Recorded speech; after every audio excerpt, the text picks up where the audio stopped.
As soon as you know you've got to present in front of people, whether it be hundreds, a classroom of 20, or even just a few, anxiety, excitement, stress, and maybe even a little fear set in. These are a lot of emotions to handle at once, but figuring out the starting point to your presentation can put your mind at ease. Once you've figured out the goal for your presentation and brainstormed some ideas, where do you even begin? Hello, my name is Hannah Smith, and with the experience I have in presentations, the starting point is the toughest part. Once you get to outlining the presentation, looking at a blank screen can be discouraging. Your audience is the place to start.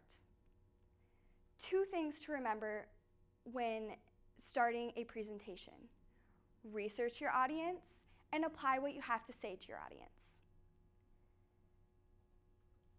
By researching your audience, I mean get to know them. Of course, you won't have the time or resources to meet with each person individually, but get a general idea of who you're dealing with. The demographics of your audience, age, gender, socioeconomic status, the basics, is where you'll start. Next, ask yourself, what knowledge does your audience already have on the topic you're presenting? This is important because this will affect how you present your material. If the audience doesn't have a ton of knowledge on what you're presenting, for instance, if you're talking about diving, you might give them a little bit more background on the topic of diving. After researching your audience, applying your topic to them comes next. An attention getter is often the most difficult task for me, but the most important part to pulling in the attention of your crowd. Consider the WIFI rule to narrow it down. WIFI stands for what's in it for you. You meaning your audience. Considering the WIFI rule, you will have some sort of idea on how to begin your presentation. Always start with a you message, not an I message.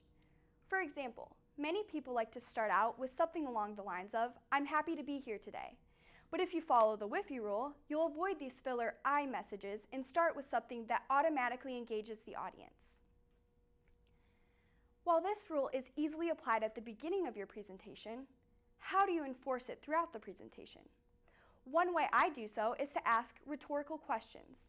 These get the audience thinking and pull them in to listen for the answer. Another way this can be done is relating what you have to say with stories.